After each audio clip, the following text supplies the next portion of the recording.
What's up guys, today we're going to be taking a look at the Joola Radius, which has attracted a ton of attention due to its shape being very similar to a table tennis paddle. So, how did it stack up to the competition?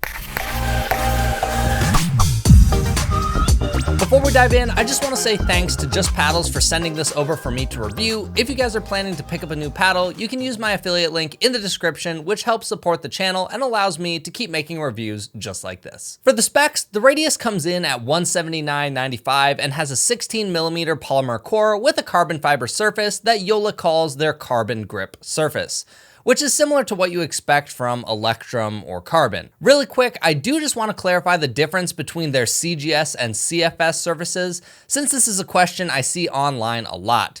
I spoke to someone at Joola and they said these surfaces are actually identical, but the CFS surfaces in their flagship paddles change slightly because of how the Hyperfoam edge wall bonds to the face, which should result in a little bit more spin. So far in my testing, the difference between CGS and CFS surfaces have been pretty negligible, so don't worry about spin being drastically different between the two. This paddle has a 5-inch handle with a 4 1/8 inch grip circumference. Finally, we have the weight, which comes in at 7.6 ounces. For spin, I got a result of 1576 RPM. Similarly to what I said in my Solaire 14mm review, it seems like Joola paddles that use this carbon fiber surface all have roughly the same spin potential. The difference will just come down to the player's preferences and hitting style. I also believe that because this paddle plays so soft, you can really crank on the ball and brush up quickly without any worry of the ball going out. So spin performance on the Radius is fantastic. Now let's talk about control, because this paddle excels heavily in this area. I would definitely rank the Radius as one of the softest and most control-oriented paddles out there.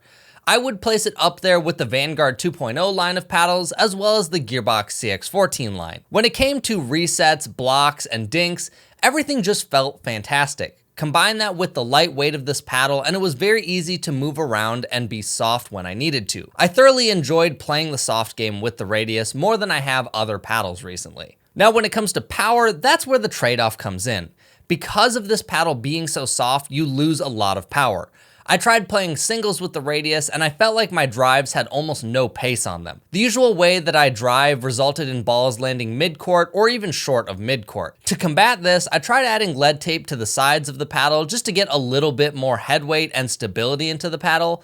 I got mine weighted up to about 8.4 ounces and it still feels extremely light.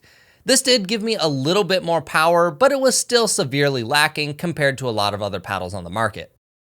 The way this paddle feels is really nice. It's very plush and soft off of the face. The ball feels like it sinks in and sits there for a little bit. I find that for the soft game, this is a lovely feeling and really makes me feel like I'm in control of placing the ball where I want to. But you know what else also feels really good? Smashing that like button. As I've mentioned previously, this paddle is very light and a lot of that weight is shifted towards the handle of the paddle. So hand speed is very high with this paddle. So one thing I do want to mention that I noticed is that when someone would hit the ball hard at me and I would try to block or counter, if it was hit slightly off center, the paddle did want to twist in my hand, which was part of the reason I added lead tape to the sides. I find that the issue was mostly resolved by adding the lead tape. Just be aware that if you are going to use it stock, that this may be an issue for you. I would definitely put the sweet spot of this paddle up there with some of the best I've used. I've heard a lot of people say how this style of shape allows for a better sweet spot, and I feel like that has been the case with the Radius. Here's a rough visual of what I feel like the sweet spot is on this paddle. Obviously, once you get to the edges, the performance is going to drop considerably, as it would with any paddle, but the center and roll-off of the sweet spot I find to be very good in my opinion. Now that you've heard my opinion, here is one of my testers' opinions of the paddle. Hey guys, so I was testing out the Joola Radius for a few weeks here, in contrast to my current paddle, which is the Selkirk 002, and I can tell you there is a very big difference between the paddles. The 002 being a power paddle through and through, and the Radius definitely being a control paddle, but they do have some similarities.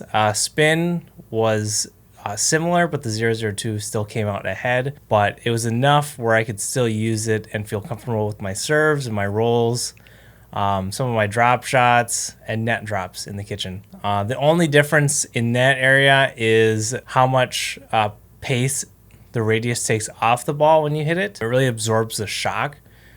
So if you're gonna go for a drive, you really have to push through it to put any power on it. Otherwise, you're not gonna get power that you'd be used to if you were using a 002 or any other power paddle for that matter. But it is a lot easier to use than the 002. It takes a lot of errors off that you have with the 002, where I upgraded my dinks quite a bit and my third shot drops, but I almost never drive with it because you get zero power. I mean zero power. It is definitely not a power paddle. And then for lead tape, I put 2 pieces on all 4 corners. So just to give it a little more power, just because it was lacking in that department so badly. And with a weight of 7.6, it actually was hurting my elbow when I would swing. So I thought that I'd put a little weight on there just to help with that. It was probably in the 8.5, 9.0 range. And that did help with the power just a little. But even still, I tended to lean towards the drops and the dinking rather than driving. It's definitely a great doubles paddle. So if you're looking for control, good spin, and you like to play the long game, I'd recommend it. But if you like to end the point fast and you like to drive a lot, it's probably not your paddle. It has a 5-inch handle, so it's a little short, and I tended to miss a lot of overheads when I was using it, just because I was used to the extra little length. I'd literally whiff them when I never whiff overheads. So that was a bummer for me. I think if it had the longer handle, I'd definitely consider using it for doubles, just because of how easy it is to play in contrast to 002 with dinks and drops. So that's my thoughts for the Joola Radius. After using this paddle quite a bit, I can confidently say that this is for someone who loves to play the slow game. You want to move your opponents around and wait for the perfect pop-up to put away, or even be the setup player for your partner. It's not that you can't finish any balls with this paddle, but when you compare it to a lot of other paddles on the market right now, you really do lose a noticeable amount of power. You can definitely experiment with adding lead tape to make up for some of the power loss though. I think dinking and resets are super enjoyable with this paddle, and then when you combine that with a face surface that gets fantastic spin, you create something that's perfect for the people who love long dink rallies. I also think this paddle is perfect for those who like to choke up high on the handle. Because the handle length is shorter, if you choke up, it won't get in your way, and there's a lot of face for you to easily hold onto with the round shape. So there you guys go. Those are my thoughts on the Joola Radius. If you guys have tried this paddle out, let me know down below what you think of it, and I will catch you guys in the next video.